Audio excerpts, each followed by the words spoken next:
Welcome, listeners, to another episode of Listen, Learn, and Love, hosted by Richard Osler.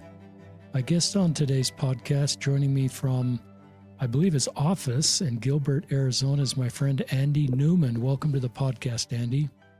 Richard, I have been a longtime listener and supporter of your podcast. And before we go on at all, I have to thank you so much for the work that you do for the LGBTQ community in Mormon spaces. It's an honor to have met you and talked with you, and especially to be on your show today. So thanks for having me. Thank you, Andy. Andy spells his last name Newman. There's a few ways to spell Newman. He's in the Santan Valley, is where Andy and his wife and 3 daughters live. Andy is not in the church anymore. His Twitter profile actually says ex-Mormon. So you might wonder why I'm having somebody not in the church sharing their story. And it's partly my goal to build bridges between those in the church and those that leave. Andy's not asking for others to leave.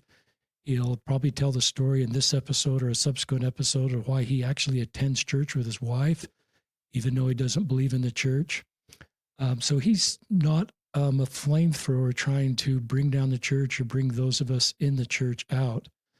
And I've learned to respect people like Andy. Let me read a tweet that Andy wrote on the day of the Michigan shooting that I think represents his character.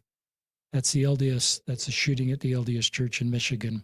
I can't stop crying about the attack on the LDS church today in Michigan. This image is stirring a lot of intense emotions. Picture of the truck ramming the church. Differences aside, this is the community that raised me. I am so completely gutted. Sending my love to all my LDS, ex-LDS friends. And I had the chance, after being with Andy on social media and interacting, to you had coffee, I had hot chocolate at a Starbucks in St. George a couple of days for the St. George Marathon earlier this month. And just a little marathon trivia for your listeners. I, at age 64, finished at 4:30, and Andy at 35 finished at 3:21. So there's a calculator on the internet that'll take my time at age and turn it into Andy's age. We got to even the playing field here. So we're even the playing field to see who actually ran the fastest marathon, even though Andy finished an hour plus ahead of me. And the answer is still Andy by 12 minutes. Well, thanks. I didn't know you were going to stroke my ego on the podcast too, so that's nice. That's nice. Thank you. 3:31 or 3:21 is a terrific time.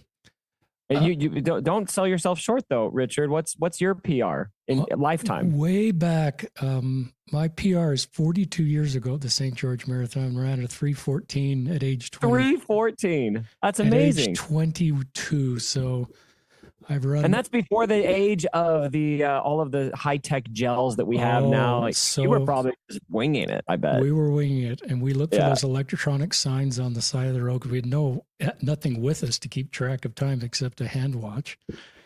Wow! But I'm grateful to be a runner still at my age and connect with Andy. Andy is a therapist. He will talk about that. But what we're going to do. I've asked Andy to be on the show 3 times, and so there'll be 3 episodes that will be staggered roughly a month apart. And this episode, Andy's entitled his first section, The Shame Tour, which is some of his difficult experiences in the church. And I'm okay hearing these because I think when we know better, we do better. And those of you that are looking to better support good men like Andy, he's aging up and working through complicated issues, maybe this will help you.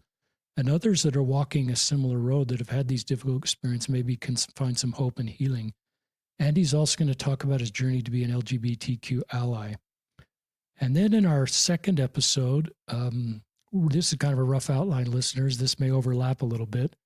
He may in the first episode talk a little bit about becoming a therapist, but in the second episode, he's going to talk about mixed faith marriages. This is a space that Andy works hard in. And he is living this in real life. His wife is very active in the church, and Andy's not, obviously, but he talks about his decision to go back to church, not because he re-believed in the church, but because he'll talk about that in a subsequent episode. And then he's going to talk, probably in the third episode, is sort of getting over the anger. A lot of people that leave the church feel a lot of pain that leads into anger. And he's going to talk about how he managed that and how he's finding peace. And what I visit with someone that's left the church, my old self would have probably been pretty judgmental. My new self, when I meet somebody like Andy that's given so much to the church, my first reaction is actually thank them for all they did in the church. And this is where I get pretty tenderhearted. Andy served 2 years in Calgary, Canada, probably paid a lot of tithing, served a lot of people. And my first reaction is just to thank you, Andy, for all that you've done in our church and the lives that you bless and the people that are better off. And I believe you continue to do that in your work now. So with that, listeners, I'll turn it over to Andy to share his story. Well, first of all, thank you for that appreciation. That's actually uncommon. I've never had a member say that to me, actually.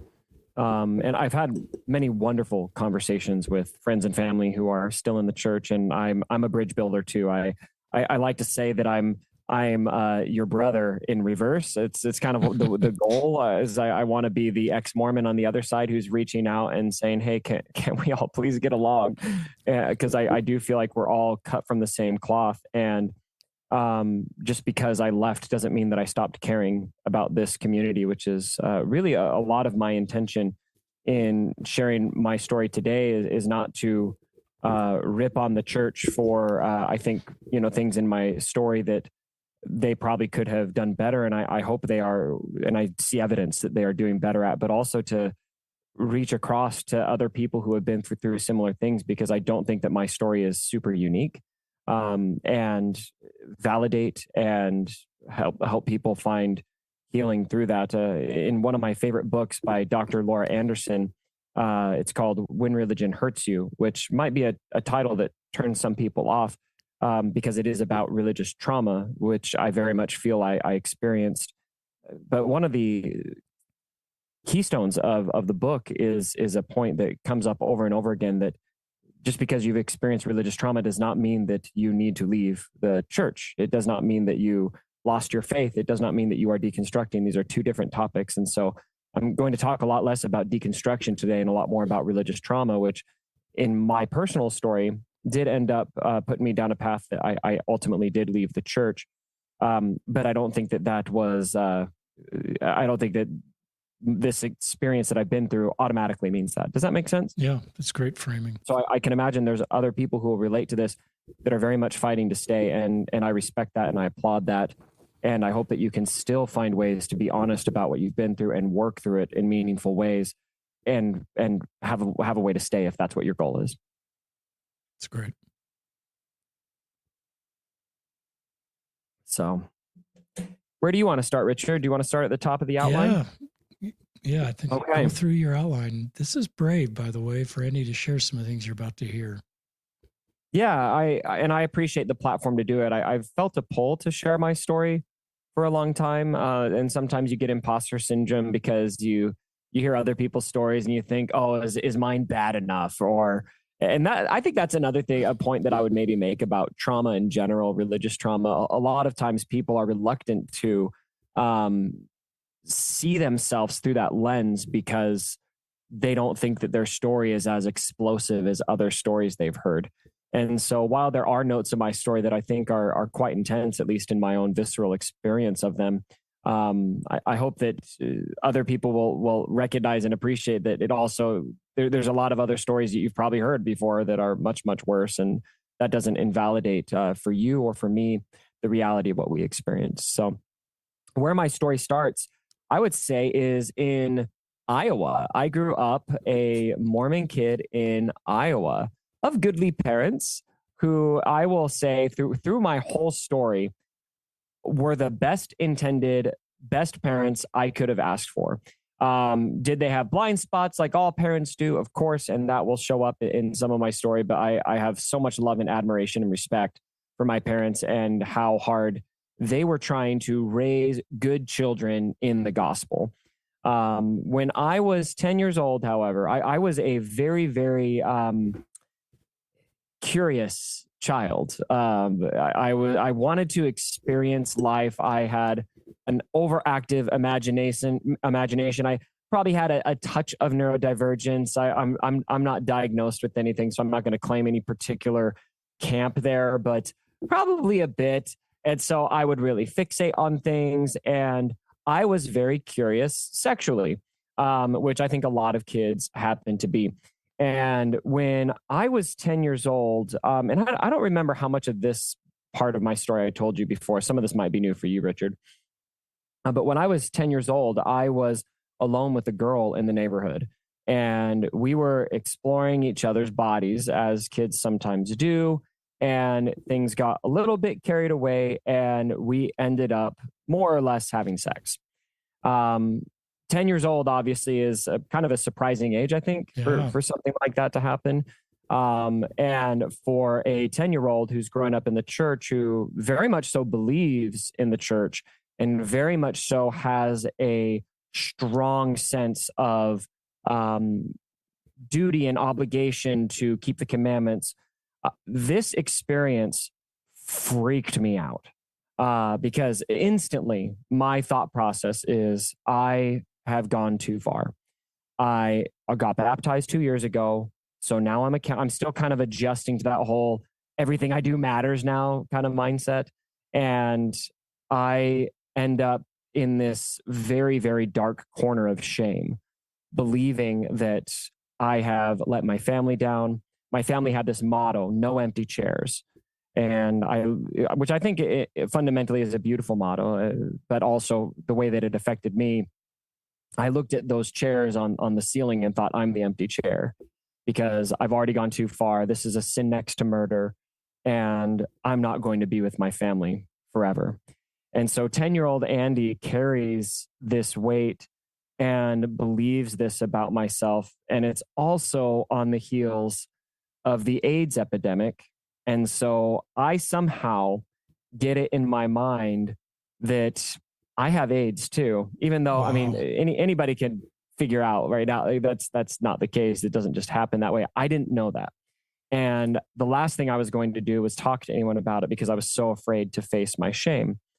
And so not only am I living for a couple years holding this secret of this deep, dark sin that I've committed, but I also am pretty convinced that I'm going to die before I get to mission age because I learned somewhere that people with AIDS will only live for 10 years once they get it. And so I don't know if you want to Wow. stop here for anything, but I just want to highlight that from the ages of 10 to 12, I am not talking to anybody about this. And I believe that I experienced a profound amount of trauma, of the fear of hell, the fear of dying. And this is also a little bit relevant too. In that time frame, my dad unfortunately lost his brother, our uncle, to suicide Wow. when I was 10. This was shortly after this incident happened with this girl. And that understandably really, really rocked him.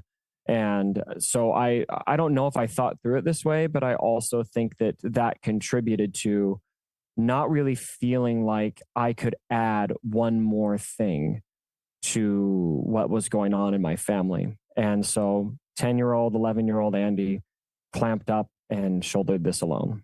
Wow. Just keep you brave to share that, and just how alone you felt and the conclusions that naturally came to you given the narrative around you. So keep sharing. You're doing a good job. Thank you. So when I was 12 years old, I had my first doctor's appointment since this incident happened when I was 10, which is kind of surprising, actually. The more I think about it, I'm like, I feel like I probably would have had to have gone to the doctor, but I'm pretty sure I didn't because I had it in my mind that as soon as I go to the doctor is going to discover that I have AIDS. Mm. And because the doctor is going to know I have AIDS, my mom and then my dad are going to know that I had sex. And so I'm petrified of this inevitable moment when I go to the doctor. I think that I probably found ways to avoid going to the doctor. And in fact, yeah, I'm pretty sure that's what happened now that I think of it. Because I just wanted to avoid, and I really wasn't scared of my parents knowing that I had AIDS because I was going to die. I was scared because they were going to know that I was the vilest of sinners, right? And so finally, there's this day where we've got a doctor's appointment, and I'm trying to get out of it, and my mom just stops me because I'm having like a full blown panic attack. in my mom's room. And my mom stops me, and I don't remember all the details perfectly, but more or less is like, what's going on? Like, why are you so afraid of going to the doctor? And the way that that conversation went, it was just too much for me to hold it in anymore. Wow. And so I break down. I can see this scene very vivid. I actually have two versions of this scene in my mind, which I can talk about later because I've done some EMDR work with this, and there's been a pretty powerful reframe. But it was a very intense moment where it just explodes from me that this has happened. And I'm sobbing on the bed, avoiding my mother's gaze, that I've gone too far. I'm going to hell. I've let the family down. Just all of it spills out. And that was my introduction to the church discipline, where I started going to, and I don't think my parents were necessarily in the frame of mind of discipline necessarily, but it definitely was this, okay, well, we got to talk to church leaders about this. And that was where I started going to see bishops.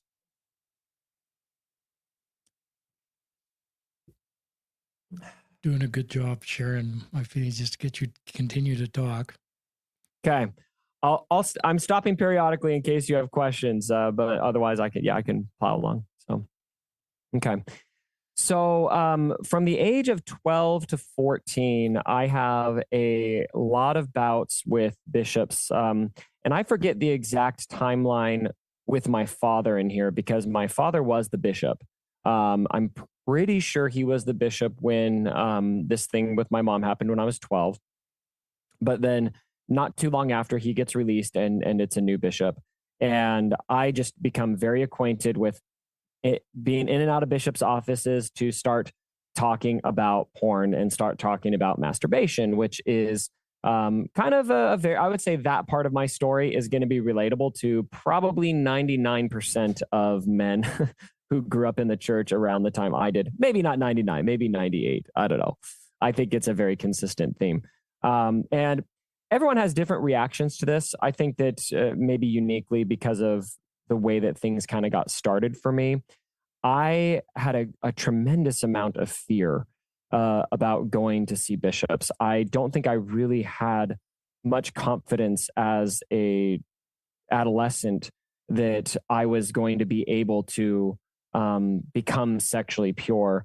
I think at this point, a lot of the adults in my life were trying really hard to kind of ease up on that messaging and help build my sense of self-confidence. I really, and I think this is something that I want to highlight, and I will highlight this forever. I don't think that there's a single adult in my story that was a villain in the church. I think that these bishops were very well-intended people. I think that they didn't know what to do. And I think that they had a lack of training, which is a drum that I will beat as much as I possibly can, that we need to train these bishops more to handle these kinds of situations. But I do think that they were the best of intended people. But the damage, I think, Richard, was already done. That 2-year period, I think that my image of myself was so thoroughly obliterated that I was completely dependent on these bishops to give me a sense of confidence in myself, to give me peace that I'm an okay person. And I don't think that I believed at all up until my 20s that I was a good person. I think I tried really hard. I think that my conscience was very, very tuned, but I just could not shake that I had done these horrible things and that I was continuing to do these horrible things in the form of pornography. And because of that, I was kind of caught in this cycle of confessing and not confessing. So we had a lot of temple trips during this time. And that in Iowa, temple trips were a bigger deal for listeners who grew up in Utah. You could just drive down the street or walk to the temple probably. It was a more of a deal for us. We had to drive at least to Winter Quarters, Nebraska for our temple trips. And so it wasn't like a spontaneous thing. It was, we are planning quarterly or whatever it was or maybe it was less, maybe it was like half a year. I don't remember. But we'd all get in the bishop's. The bishop had this big truck that was so fun to sit in. I actually totally forgot about it until I just mentioned that. Those were good times. Bishop Barber, if he ever listens to this, I just love that man so much. And we'd have a blast driving over to Winter Quarters, Nebraska. We'd always get food on the way. We had different places we'd stop. But there was a lot of pressure around these temple trips because I had to be clean for whatever amount of time the bishop wanted me to, be free of these things. And the problem was, at least the problem I see, especially now as a mental health professional, is the social shame that came from this. And I don't think that, again, I'll be clear, I don't think this was intended by anyone.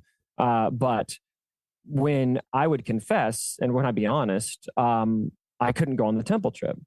And so my friends would go. And I think there was one time even where I went, but I didn't go inside. I just stayed on the outside. That people ask questions, people notice if you're not going to the temple trip, and your dad was the bishop, and what's going on. And it was just very, very, very shameful. And so a lot of what I did in that time was kind of oscillate back and forth between confessing and feeling better, but also getting publicly shamed. And then other times just being like, well, forget this. I don't want to deal with that. So I'm just going to lie. And then I can go and I don't deal with the public shame, but I deal with probably an even worse amount of internal shame that I have not only done these horrible things, but I've lied about it now.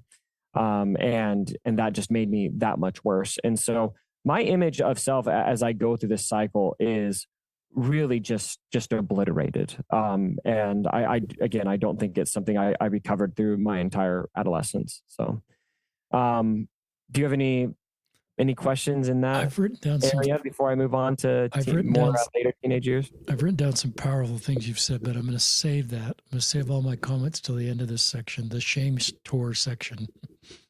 Okay, sounds good. So enter 14-year-old Andy, who is working at Panera Bread, which is a fantastic place. Their hazelnut coffee is great. Not that anyone here needs that in their life, but I'm sure their hot chocolate's great too.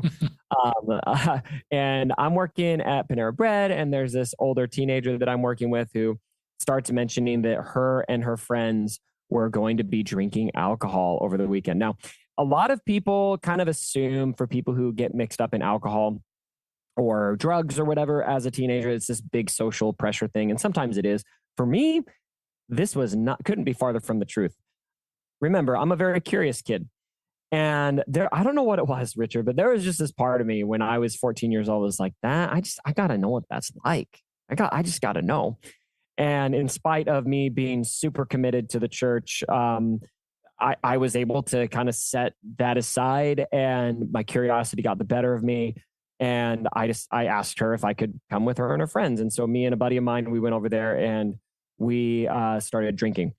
And this is a pretty, I think, pivotal part of my story, because I think it's where I really kind of make a conscious decision that I'm going to hide from the church. Because the last thing I want to do, I mean, it was a fun experience. There was a lot that I liked about it. Of course, there was a lot of shame there too, because, well, now I'm one of those kids who's drinking but you know what? I'll just wait. I'll deal with this later. And I'm sure I'll still go on a mission. By this point, I think I definitely had figured out that I didn't have AIDS, by the way. So I felt like I probably would be able to live past mission age. And so I start getting mixed up in this stuff, and I really start to develop a bit of a problem with drugs and alcohol through this period. Now, I don't feel like that's because I am a drug addict. In fact, fast forward to my life today, I recreationally use alcohol on a somewhat regular basis, like once a month regular. It's not a problem, but at the time I don't really know the difference between self-medicating, compulsive use, and true addiction. And so the framework that I've been given for pornography use is addiction. And so, of course, I start viewing myself as this terrible addict as well. because I'm getting a little bit compulsive with my use, which I think again had a lot to do with being a teenager, but also relevant. I think I was self medicating a lot of shame and trauma that I was not addressing, and I didn't understand because of all of this internal turmoil that I was experiencing with my image of myself. And so, fast forward to about 16 years old, I finally get caught. Actually, surprised I made it 2 years before that happened. And I get placed in these addiction recovery meetings. Wow. And I can vividly remember sitting in this on this couch in this building in downtown Des Moines that I was being taken to on a regular basis.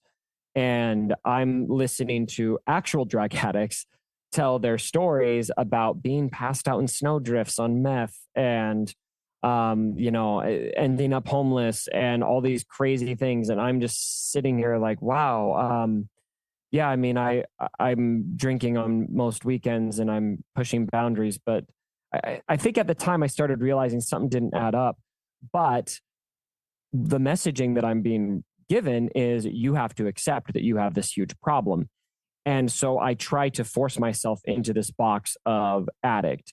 And I start identifying with this term. I start Mm. wearing it as a badge of honor that I'm a drug addict. I'm in recovery. And I start really, really viewing myself through that lens. And I think that really compiled the shame quite a bit more at that point. Wow, that's So, super powerful. Keep sharing. You're doing great. okay. All right. So fast forward to EFY. I was such a big fan of EFY. So through all this, my first EFY experience was when I was 14. Now, here's what you have to understand that, again, people who grew up in Utah or Idaho, Arizona might not appreciate. When you grew up as a Mormon kid in Iowa, you feel really unique. You feel really weird sometimes, but you want to belong. And it's hard to get that sense, especially if the local Pastor Mike, is constantly talking about Mormons and spewing hatred and lies about us, which I still, by the way, even as an ex-Mormon, there's nothing worse than the evangelical anti-Mormons who just make up stuff. I hate that still. I will defend all of you. Anyway, so we had a lot of that energy, and I didn't like feeling like a weird kid. And so anyway, so I go to EFY for my very first year. Lawrence, Kansas was where we mostly did our EFYs. And it's just electric. It's such an amazing faith promoting, image building experience for me where finally I'm surrounded by kids who are so cool and girls who are so cute that are all members of the church. And it wasn't uncool to be Mormon. And so I have really, really good positive experiences at EFY. I still really cherish them. And I can still vividly remember, I think it was my first EFY singing that the medley, anyone who knows, if you know, you know, the Sons of Helaman, Sisters in Zion medley, and that the key change, the spirit's so strong. And I knew that I needed to get my life in check. And so I think this is relevant. It becomes especially relevant my senior year, but I kind of have this cycle of, I go to EFY, I get super amped about being good, and I try so hard, and I make it to like September, October, and then I cave, and then I hate myself. I just hate myself. And so anyway, so my senior year, I end up, as fate would have it, I ended up going to 2 EFYs because at that time, they were doing these like local EFYs, which are kind of like abbreviated EFYs where you stayed with host families instead of in dorms. And I wanted to do that because they were doing it literally at the junior high that I attended in Des Moines. But I didn't want to miss out on the full EFY experience either. And so I convinced my parents to let me do both. And so I did 2 EFYs. And so I think I'm just a little extra amped. And it's also like the pressure's ramping up because I'm 18 now. My mission's in a year. And so I need to not only get my life in check, I need to get ready. I need to get amped up to go confess and put this aside and really kick this stuff and set this alcohol aside, set this porn aside for good so I can be ready for a mission.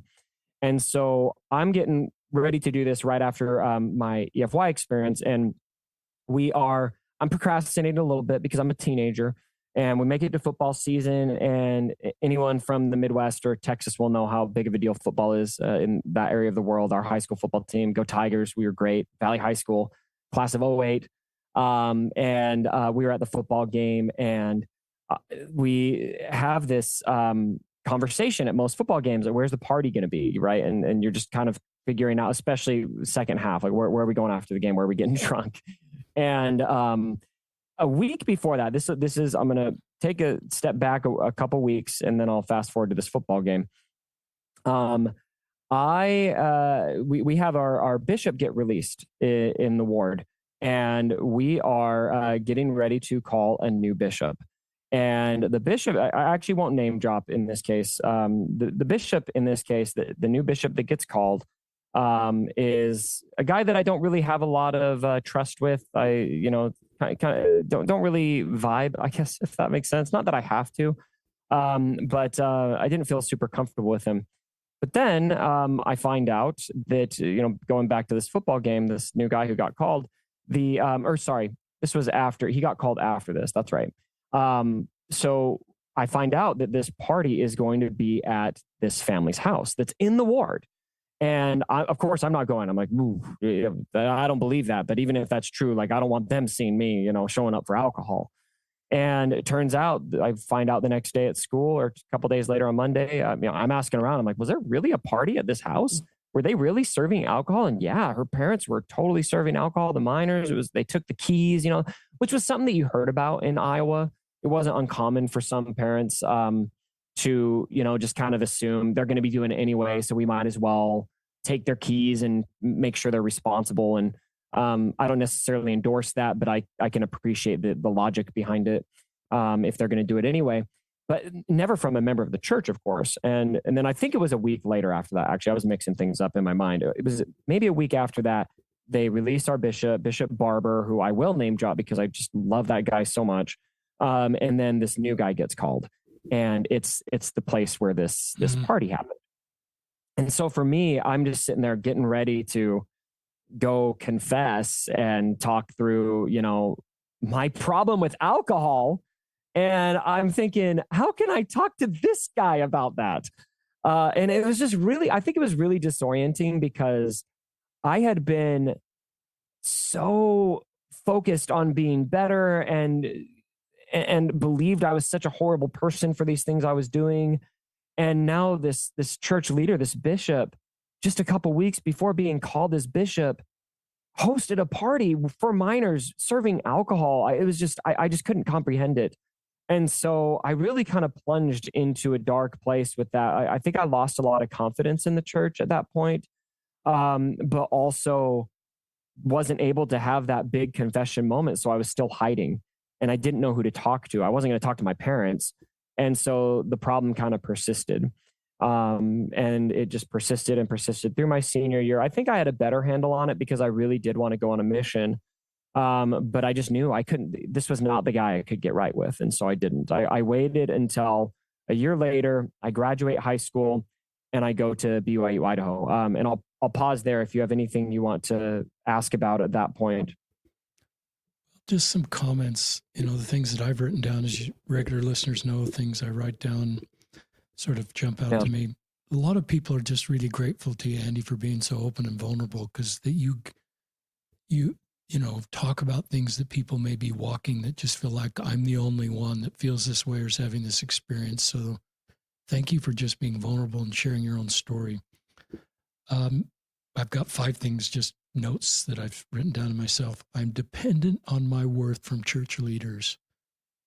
That's a reality of your road. But, I think obviously you'd go back to your younger self and either of us can talk to and say your worth, is set. It's not dependent on anybody, but it's really hard to believe that because you're so isolated. You're doing so much hiding.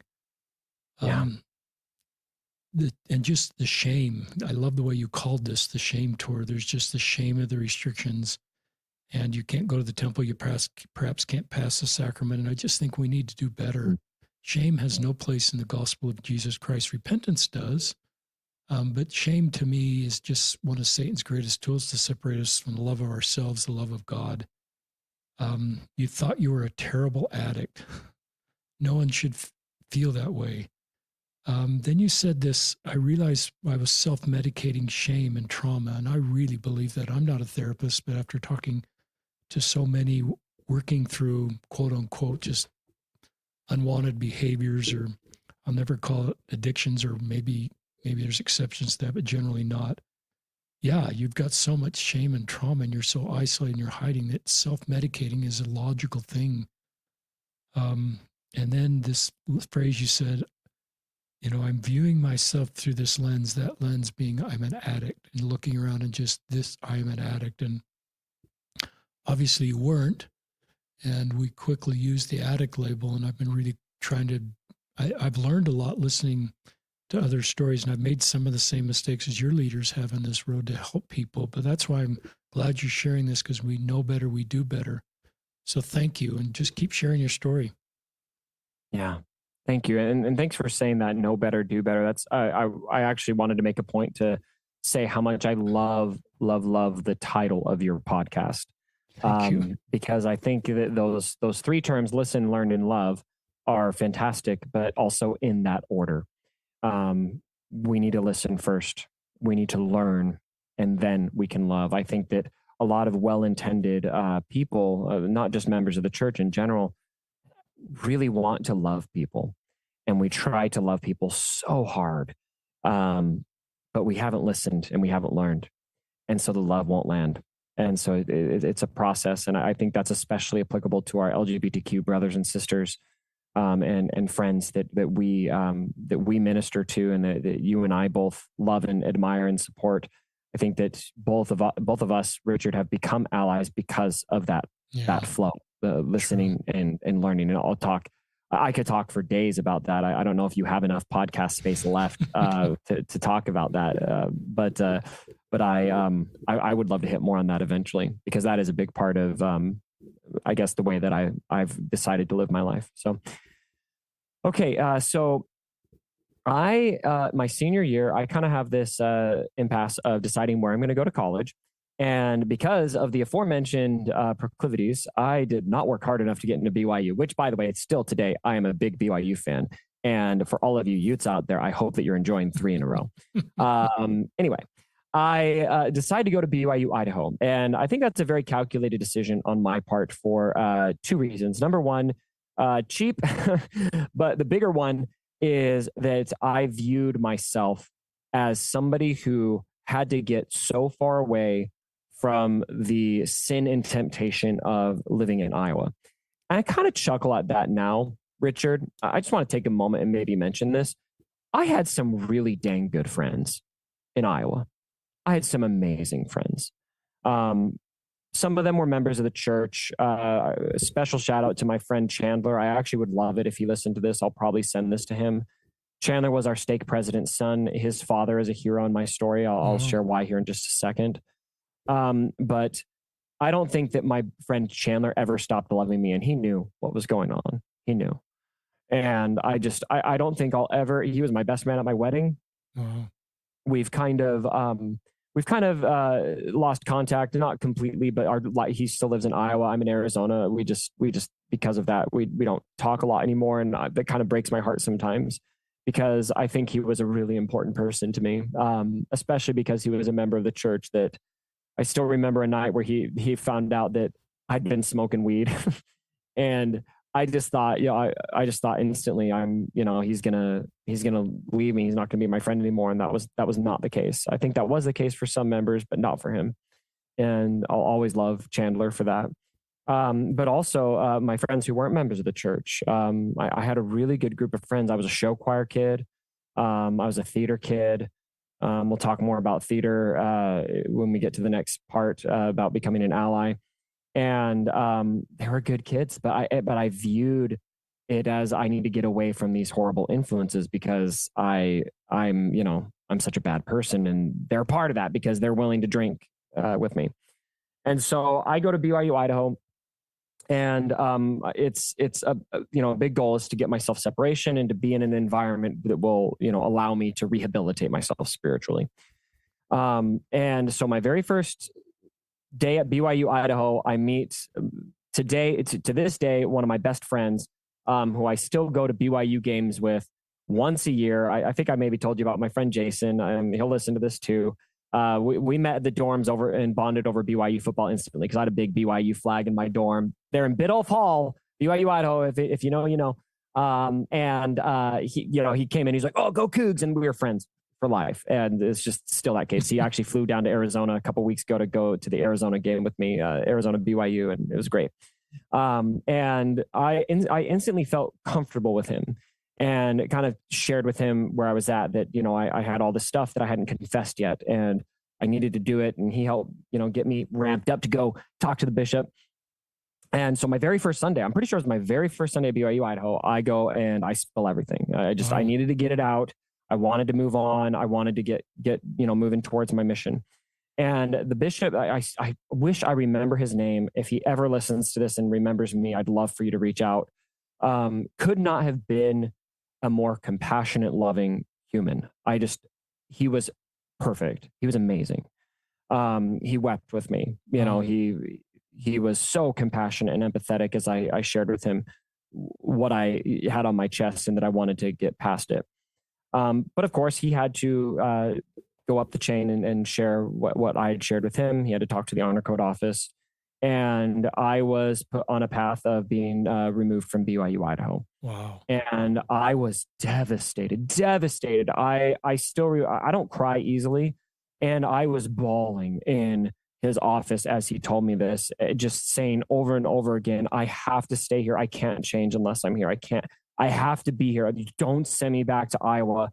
And so we're just trying to figure out like what I can do. Like maybe there's a way I can stay and just work or whatever, because in my mind, if I go back to Iowa, I'm going to fall back into old habits and I'm not going to be able to rehabilitate myself. And I still remember being told that BYU Idaho is not a spiritual hospital. That's what the stake president told me in an interview that was particularly traumatic, I think, for me, because it was just very cold. It was the opposite of the bishop. He came in and just asked me question after question after question. I would say I don't need to repeat them, but very invasive questions about things I'd been doing with girls, about what type of pornography I had been looking at, and on down the line. And the decision was ultimately to, again, remove me from BYU Idaho. And I remember I did call my parents and talk to them about it, and I don't think they were super surprised. But this is where I don't know exactly what happened, but I think I know what happened. Somehow word gets out to my stake president in Iowa, my best friend Chandler's dad, which I mentioned before. And he ends up, I am pretty sure, contacting BYU Idaho. And I believe that this saint of a man went to bat for me and found a way to get them to reverse their decision. And because of that, I get called back into the bishop's office and he says, all right, we've had a change of heart. You're going to be allowed to stay, but here's some conditions. And you got to meet with me. You got to do all this. You got to, go on a mission in a year and all this stuff. And so I had to wait to go on a mission. I was already 19. So I ended up going when I'm 20. And I'm just so super grateful. Them having the mission be a condition of that was not like a big deal to me at all, because I wanted to go anyway. And so I spend the next year at BYU Idaho just working so hard to get in the good graces of church leadership. Now, at the time, I wouldn't say it was necessarily a traumatic experience, but I do think I developed a very unhealthy relationship with church authority in this phase of my life, because I am in a place where I am so thoroughly convinced that I have no ability to take care of myself. I have no ability to have a good moral compass. I need them. I need them to dictate my life. I need to trust them, and I need to do whatever they say. And so when I end up on my mission, I end up really, I mean, anybody who, if anybody listening knew me on the mission, they could attest. I was rabidly obsessed with obedience. Mm. I've actually read through, I think I mentioned this to you, Richard, when we were talking at that Starbucks, but I read through my mission journals today, and I should go through and highlight. You know how people used to go through the Book of Mormon and highlight how many times it says Jesus Christ? I could go in and highlight how many times my mission journal says obedience, and I probably beat the Book of Mormon because there's just endless rantings about how important it is to be obedient. And I really think that obedience was a word that I associated with my salvation during this time, and not just obedience to, the rules, but to whatever church leaders were telling me. And so I become, I think I really lose myself. I think I lose my personality here. I don't think I know who I am. I think it's really just about doing whatever the church says so that I can protect myself from me. Wow. So, but that said, I do think I had an amazing mission experience, partially because I think I was so complicit. But I served in Canada, up in Calgary.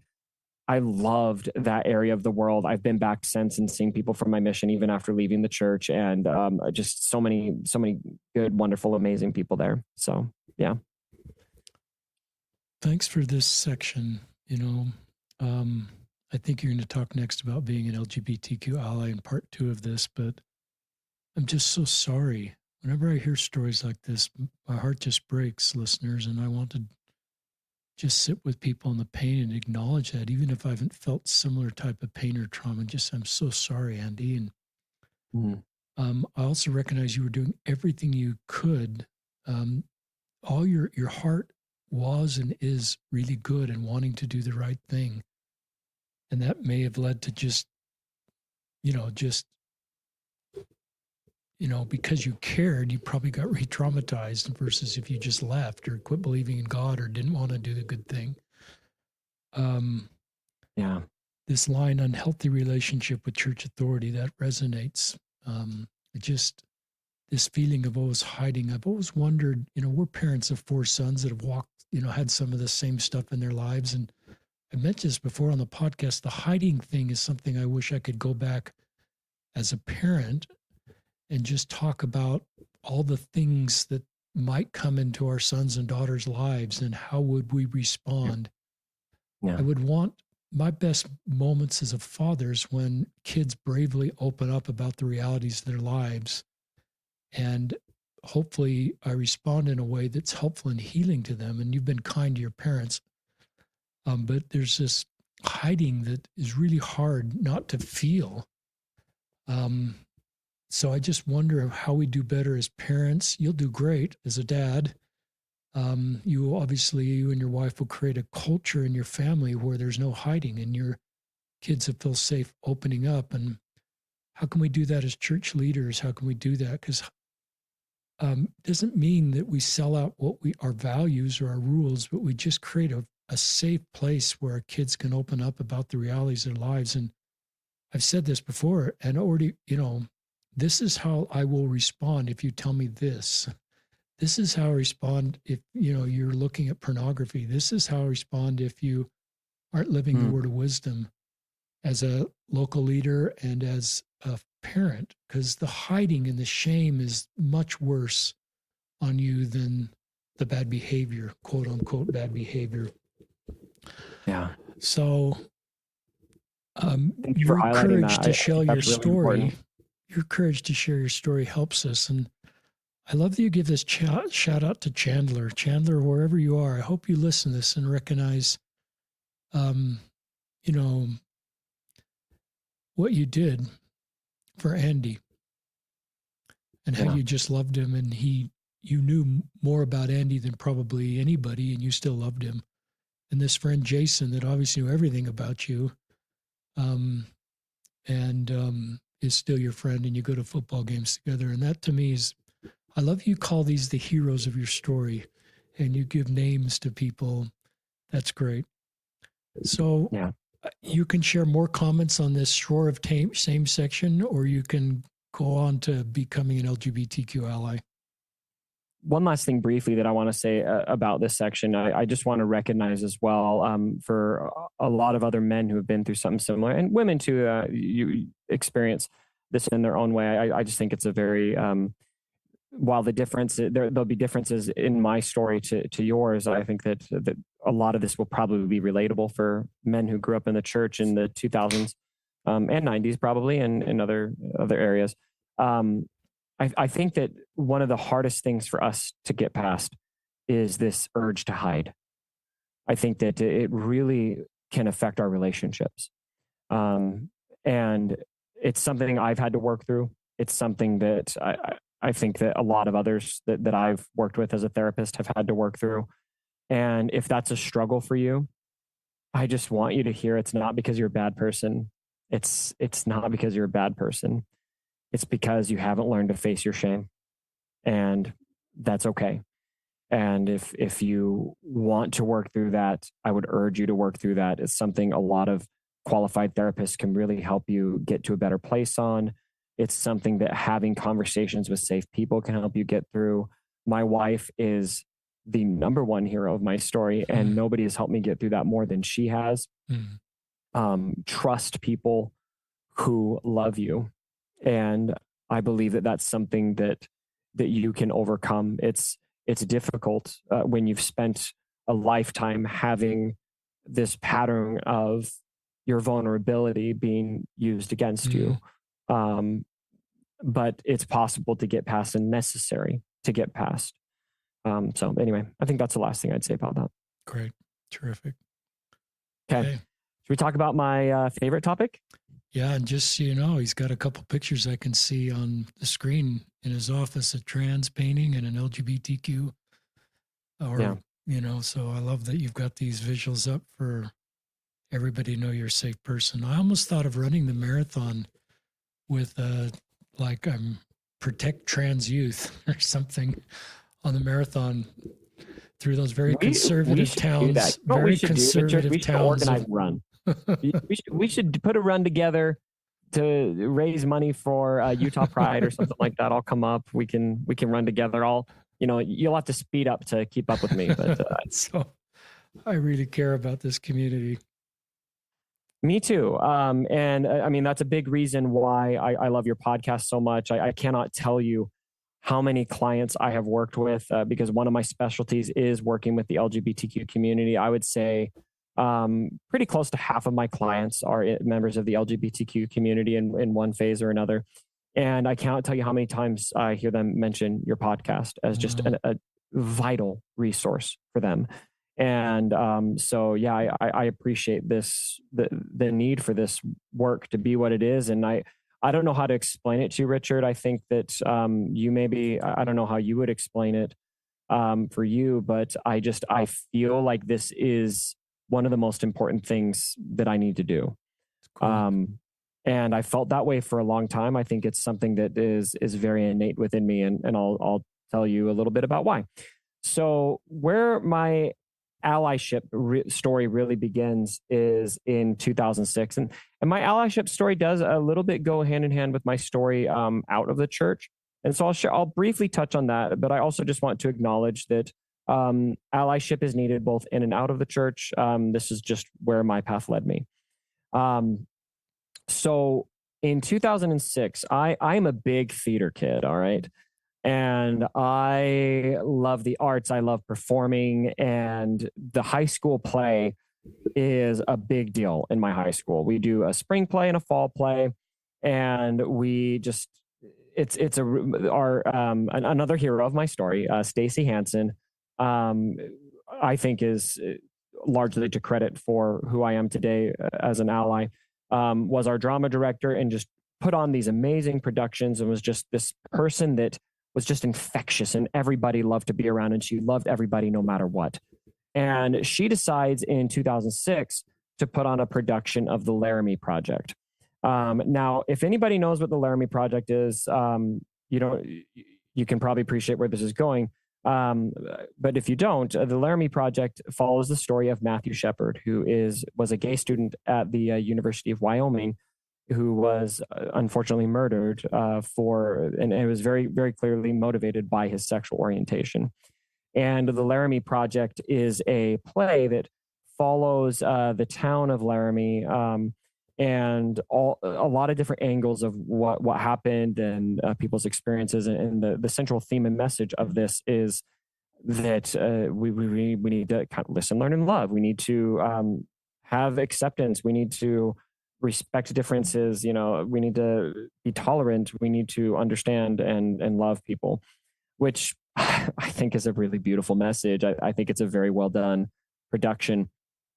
And when this gets announced, this is kind of really close to when Prop 8 happens in California. There's a lot of building tension at this point in time. And I understand myself better now. I think at the time I was just really confused because I really wanted to do the play, but I also knew that my LDS community was probably going to take an issue with this because the play was about LGBTQ people. And I get some messaging from my parents in particular that I'm not going to be allowed to do the play. And the thought process that I go through at the time is one of, this is hard, like I want to do it, but I need to stand up for what's right. And again, I don't think I realized this then. I can see it very clearly now.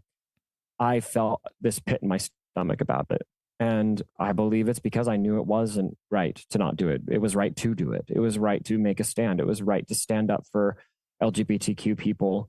I had friends who were gay and lesbian and bisexual at my high school, and they were lovely. I remember thinking, like, what are they going to think about me if I don't do this?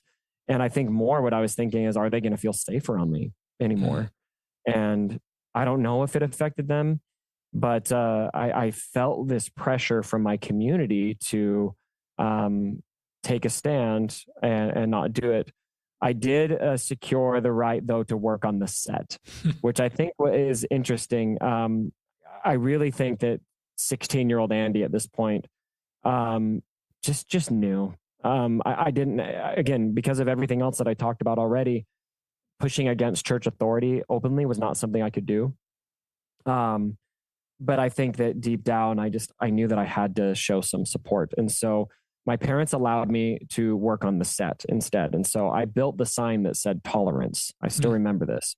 I wish I would have kept it, but we built this big sign. There are all these signs with different messages. I don't remember what all of them were, but the one that I built was tolerance.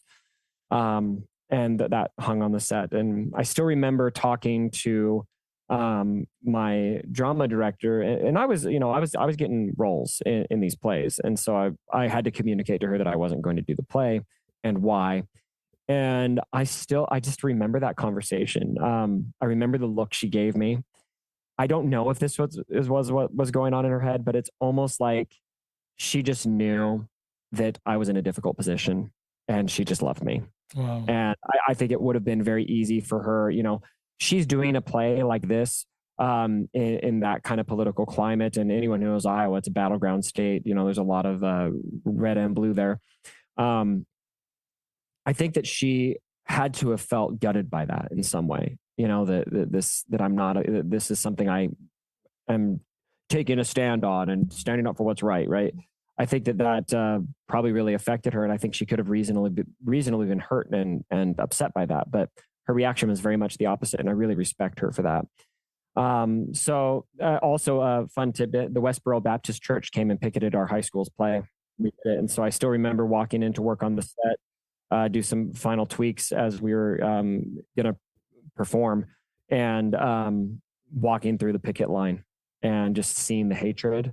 And I think that really sat with me too. Those big, anyone who knows Westboro Baptist Church, you can see the signs and the rhetoric that they use is just so shockingly offensive and far from anything that Jesus would ever say. So I think that this is where I really start to have, I would say, a tremendous amount of cognitive dissonance about the LGBTQ community and what my church is telling me, which I feel very afraid of and feel like I can't really disagree with. And what I think I recognize now, my gut and who I am as a person, what I felt about it, which was these people are my people and I love them and there's nothing wrong with them. So yeah, so I think that's kind of where I think that this really starts working in me and I start noticing something within me towards the LGBTQ community. Well, you're the first person I've ever talked to that actually has walked through a West Baptist church picket line. I wouldn't say directly through them. They had them roped off to the side, but yeah, we had to walk right by up front. Yeah. I love this line, tolerance. I think of the church song, Teach Us Tolerance and Love. It's one of my favorite church songs. What a beautiful word that you remember so well, Andy. Keep sharing. Okay. So I think that the way that I compartmentalize this from here, Richard, though, is the LGBTQ community is distinct from the church. And so I get to a place after the Laramie Project, I still have my my queer friends, and I just kind of separate it mentally. I love the LGBTQ community. I feel comfortable with them. I'm not homophobic. I'm not worried about them. I'm not feeling like I need to distance myself from them. In fact, I think they're awesome, and I still feel this way. I think they're the best community to surround yourself with. But they're not part of the church in my mind, which that worked for me because I'm in Iowa, and there weren't really any gay members of the church in Iowa that I knew of at the time. I actually know of one now, but I didn't know at the time, and so I'm able to really kind of separate these two subjects in my mind. I'm going to check my notes here, make sure. Yeah. Okay. So fast forward to after my mission, the year is probably around 2013, 2014. And I am singing in the collegiate singers at BYU, Idaho. And I'm a section leader at the time and have pretty good relationships, I think, with most of the kids in my section. And I have one kid in particular who was maybe a year younger than me, I think. Yeah, I'm pretty sure he had served a mission. Asked me to give him a blessing. And so we go off to one of the practice rooms there in the snow building at BYU, Idaho. And as is custom, I'm more than happy to give a blessing. What do you want to give? What can I give you a blessing for? And I don't remember these details super clearly. And so I don't want to I don't want to be disingenuous and place something here that wasn't there. But here's what I do remember. He came out to me. Wow. And asked me to give him a blessing. And with the framework that I had at that time, I don't remember if it's something he said or something I assumed. It's like I felt like I needed to make him straight. I needed to fix this problem for him. And that felt gross to me. I looked into the eyes of a desperate man who I knew was a good member of the church, who had served an honorable mission, who I viewed as a spiritual giant. And it just shattered me that not that he was gay, but that he was here, because these two worlds were separate and now they weren't. And I don't remember what I said in the blessing. I actually, in many ways, I'm really uncomfortable about this part of my story in some ways, because I would imagine I probably said things that did damage. I don't know for sure. But with the framework I had at the time, I'm not sure I would have been helpful in that moment. But that experience was so powerful to me because I could no longer separate the LGBTQ community from the church. It was right here. And I think that's when the gear started turning and I started listening to LGBTQ people and learning from them how intense the pain was and how unjust the experience had been for many of them. And it really just, it wrecked me. I would say I'm still not over it. I think I saw myself in some ways in them because I had experienced a lot of similar emotions, and that was for choices I was making. I never bought that being LGBTQ is a choice. Never bought that. Even though I probably said it, I don't think I ever really believed that. And so here I am looking at this and I'm thinking, wow, I know what it's like to feel shame for who I am in the church. And this is something that's so involuntary. This is just innate with it. It's not like a choice to look at porn or a choice to drink alcohol. It's who they love. It's how they experience emotional intimacy. It's innate within them as humans. And how would I feel if I had to marry a man to be in the good graces of the church and I had to deny that I love my wife? At this point, I'm married, and I'm thinking, if I had to choose between her and the church, how could I possibly make that choice? And that's exactly the choice that this man in front of me asking for this blessing is faced with, choosing between genuine connection and genuine love and a religion which he probably loves just as much. And I could see that in his eyes. And that injustice, that dichotomy, it shattered something in my mind. And I didn't know how to process it. And it took me a long time to make peace with it. That's a beautiful segment. Brought some tears to my eyes. I love this. I love that he asked you. There's something about you, Andy, that he really wanted a blessing and he really wanted to tell someone he was not straight, whatever language he used. And there's something about you, of all the people that he felt comfortable reaching out to. And there's probably a whole backstory why he did that. So respect for whatever you were doing to create a safe place for him. But then back to this hiding, you have this beautiful way of distinguishing between your hiding, which is more sin related, choice related, and his, which is identity related, which has nothing to do with choice. It's who he is. And your understanding of that is pretty powerful. And your ability to put vocabulary to that is deeply moving to me and probably many of our listeners. That's just a beautiful segment. Thank you. And if this young man is listening by any chance, thank you for your, you're the hero of part of this. I mean, I just respect for you for reaching out to Andy, and wherever you are, we love you, man. Yeah, I owe him a lot for this, even though I'm always careful. It's not a queer person's responsibility to ever help somebody become an ally. That's our responsibility.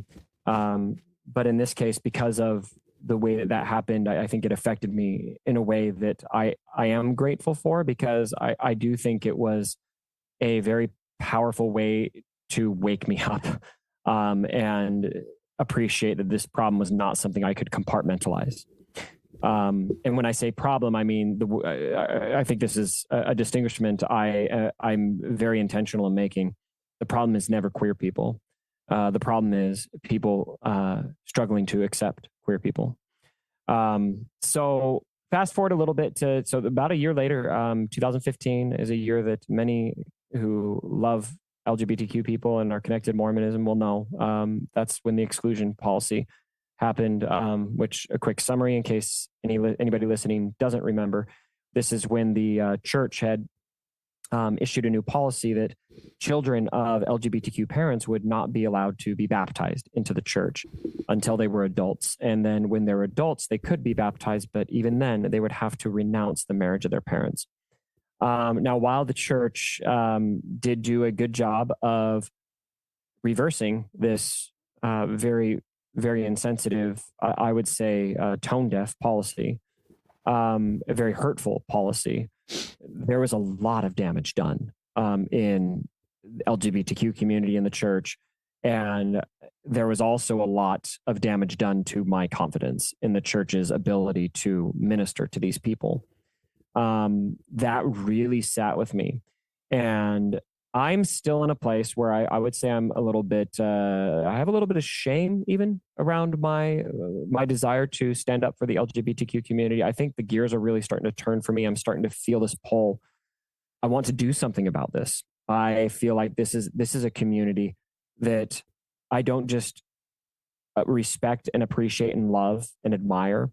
This is a community I want to actively defend and be an ally for and be an advocate for and donate to the Trevor Project and make posts and be publicly supportive and be an ally, etc. But I'm so afraid of doing anything that is against the church's wishes because of the aforementioned story. This is why I appreciate you letting me share my story first, Richard, because I think it really does kind of connect to my allyship journey too, and why it took me so long to, I think, get to a place where I had the courage to be an ally.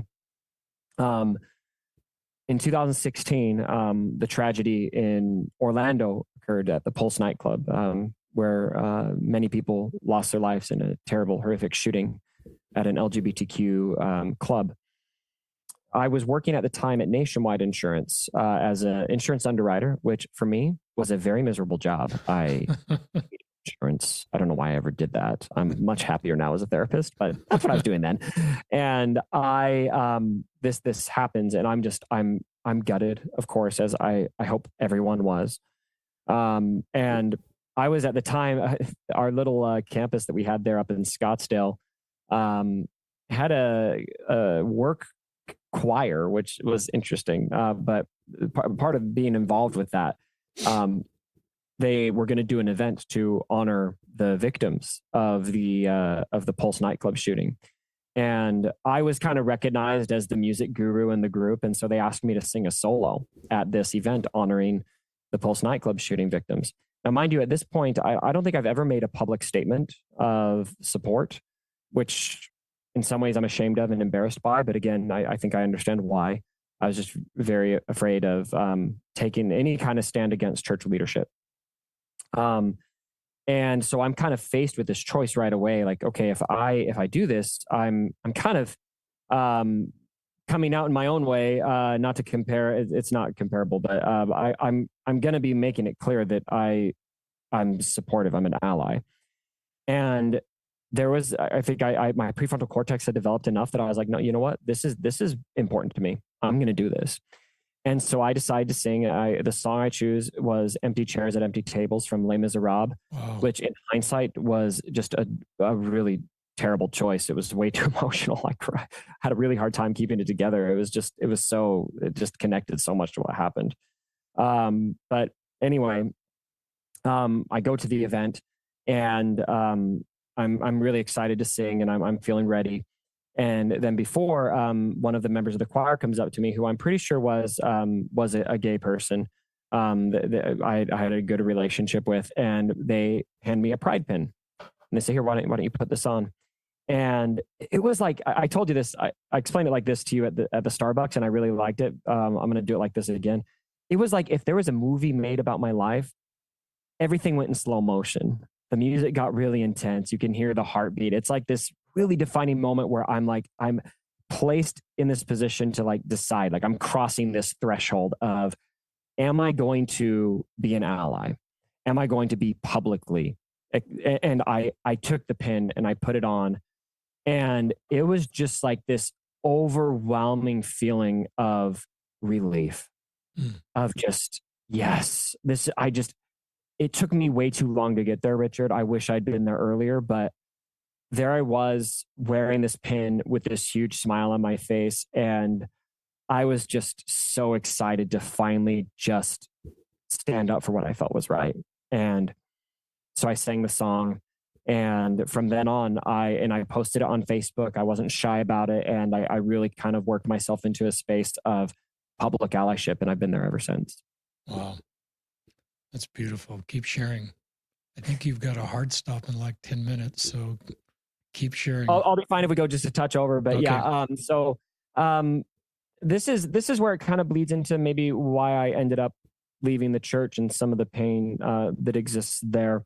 I tried really hard, Richard, and I really respect you because I know what this struggle is like. I tried really hard to make the church and allyship work. And I have so much respect for people who do make it work. It got really hard for me in 2021, though.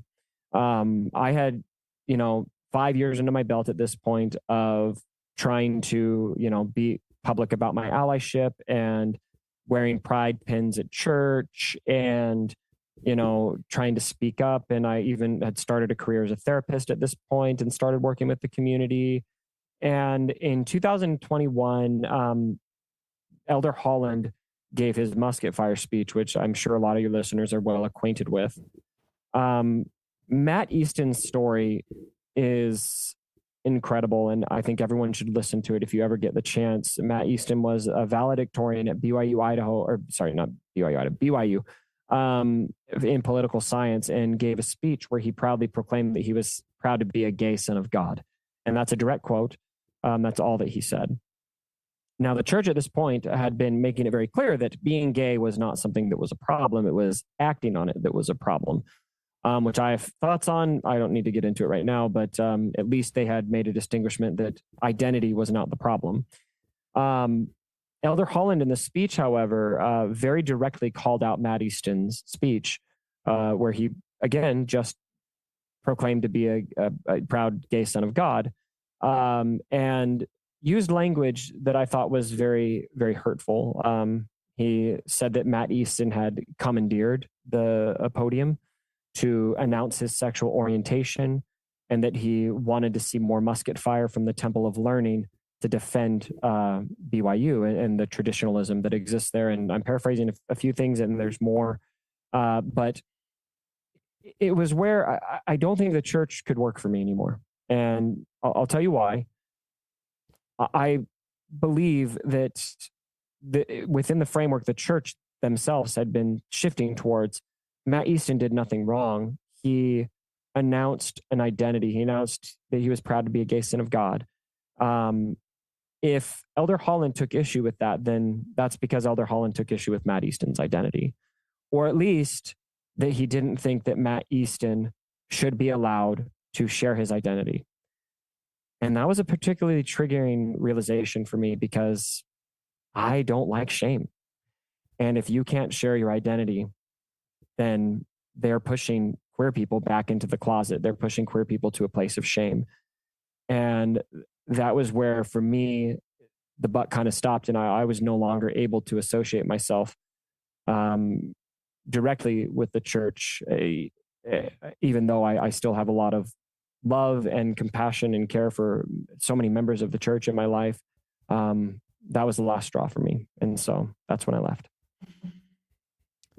That's a really painful moment. For Matt Easton, for allies, for families, for the church.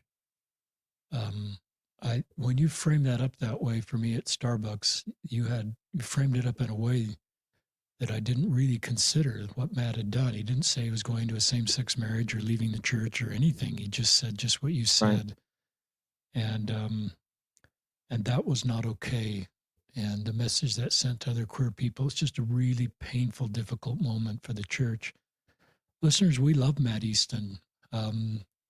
He's amazing. He was in our son's mission in Australia. We got to know him even before he came home from his mission. My wife went to his homecoming talk, and I'd become Facebook friends with him, and we then had a different son that roomed with him, and this is a terrific young man. He's at Berkeley, last I heard, just a terrific man doing wonderful things. As Andy knows, Matt gave that talk out of love and concern that somebody prior to him had died by suicide, a gay BYU student, I believe the last name Fisher.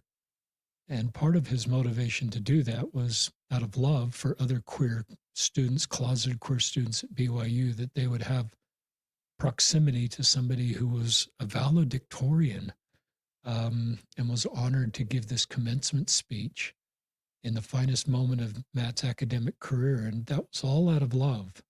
As you know, Andy, and listeners know, and it just became a heartbreaking moment. So our family loves Matt Easton as you do and many do, and I mourn for the road that Matt's had to walk in that whole experience, and recognized that a lot of shelves that were sort of trying to stay up kind of broke, like yours did, and certainly didn't help my shelf.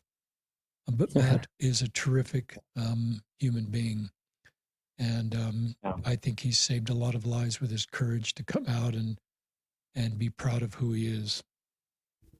And I'm glad you shared the context around why Matt shared what he shared in that valedictorian speech, because I think that's partially why I find his story so powerful, is his connection to his friend who had died by suicide at BYU. And the way that I've heard Matt tell this story so many times on his podcast with John DeLynn, but he talks about how he learned that his friend who had died, that one of the last things that he had been doing that they found on his phone was he was searching for evidence that God loved him in the Gospel Library app. And how Matt, as a young gay student at BYU, is learning this, thinking, is that going to be me?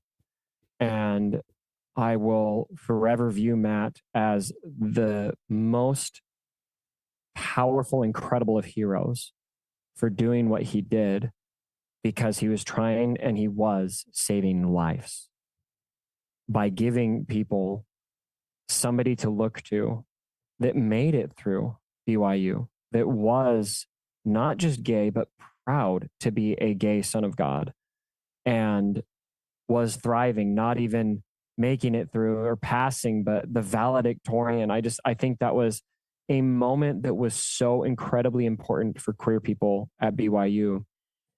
And what Elder Holland did to it was I don't think I'll ever get over it. And Elder Holland was probably the general authority I loved the most. I had a binder of his talks on my mission, just his talks, because there were so many I could rattle off of soul symbols and sacraments, the long road. There's so many talks that I could mention of his that I just have cherished and loved. Safety for the soul. And so I think he was uniquely qualified to break my shelf. When I wrote my book, Listen, Learn, and Love, Embracing LGBTQ Latter-day Saints, and researched everything a living apostle had said, he had actually said the most kindest things by far. Doesn't surprise me, actually. And I think and a little trivia is, you listeners know that when Matt shared that, it sort of went international or certainly viral. And he was on news stations, and he knew he came over to our house with another BYU student, just needed a quiet place. We're empty nesters. And he had a whole day of media interviews, and there were TV trucks parked in front of our house, the local news stations that were doing satellite feeds to their parent network. And it was just a surreal day for my wife and I to have Matt and his friend. His friend was on the computer organizing all the different interviews and was his point man. And this was all, Matt, as you know, Andy, never thought this would happen. But he used that chance to just humanize LGBTQ people. And this was before the Musket talk. Obviously, it was a period of time between his talk and Elder Holland's talk. And the church wrote generally, I think, complimentary things about what Matt did. There was some negative pushback, but there were a lot of people in the church like me that were very supportive of what Matt did and thought it was a step forward. But we're coming back to before you have to sign off, go ahead and just share what else you'd like to share with how much time you have left. But tell us what's going to be in the show notes, because there's some people that want to find you. What do you want to put in the show notes, like an email address, Facebook, Twitter, Instagram? You can tell listeners now what's going to be in the show notes, and anything else you want to share. Sure. If you do want to find me on social media, I'm relatively active on TikTok and Instagram. My handle, I believe, is just Andy Newman LPC. LPC is licensed professional counselor. Those are my credentials I work so hard for, Richard. But I will give a disclaimer. My content, while not geared towards leading people out of the church, is definitely geared towards reaching people who have left already. And so if you haven't left, my content might not be for you. And I'm really comfortable with that. I'm not trying to place it in front of people who are very comfortable staying in the church. But for those who have been through a faith crisis, those who may find themselves in a more nuanced place or have left, I definitely speak a lot to the pain and struggle that happens when you leave the church. And I can't tell you, Richard, it's circling back to the beginning when you thanked me for my time in the church and the energy. I think it is, I hope clear in my story how hard I tried and how hard I worked and how deeply I felt for the church and so many things that I still love about the church. And oftentimes when you do leave, it's very common, and I have this sentiment expressed to me on many occasions, that people feel like you didn't do enough, or feel like you maybe didn't believe, or maybe never had a testimony. And I can't quite articulate adequately how hurtful those sentiments are, because of how much effort, how desperately I was trying to make it work for so long, right up until Elder Holland's musket fire speech, when I no longer could do that. And I think that so far, especially as I've had the privilege of not just working with the LGBTQ community as a therapist, but with other people who have left the church, that's another primary specialty of mine, and helping people, either work through religious trauma with EMDR, or just deconstruction with more talk therapy or internal family systems therapy, if anybody knows that jargon. Something that really stands out to me is I still don't think I've met somebody who didn't try desperately to make it work, and who didn't sincerely believe and didn't want so badly to do the right thing, and ultimately ended up in a place where they felt like leaving was the right thing to do and was what their moral compass was needing them to do. And the level of pain that exists when so many vital, important, supportive people in your life don't understand that and criticize that and judge that. I don't think that it's possible to quantify how much damage that does, which is why I am a bridge builder. Because I think that pain can go both ways. I think that oftentimes those of us who leave can become very insensitive to how important a member of the church's belief system is to them, and say insensitive, hurtful things. And I think that all of us on both sides of this, whether we are allies, whether we are members of the LGBTQ community, whether we are active believing members of the church, whether we're nuanced, whether we've left, I think all of us can listen to each other, learn from each other, so that we can love each other better. It's great. You're a good man, Andy. You're a friend. We have a lot in common between running, even though I'm old enough to be your dad. You were born the same year as my dad, actually. So that's true. There you go. So thank you, Andy. Check out the show notes. We're going to have Andy back. I think I mentioned at the top of the podcast, we're going to have him back in a month, talking about how to make mixed faith marriages work, where one is believing and one is not, and they both have a common goal to make the marriage work and raise kids, and that can get complicated. And so that's going to be a really important episode for those of you that are in that space that want to make your marriage work. Doesn't work every time, but you're making it work. And I think you can speak from an authentic voice as well as from your clinical work. And then we're going to have you on a third time to talk about some of the things you just teased us a little bit, is just how to get over the anger. No one wants to be angry forever. So there's a side of us that feels pain and anger, but wants to find peace. So Andy Newman and Richard Osler signing off from another episode of Listen, Learn, and Love.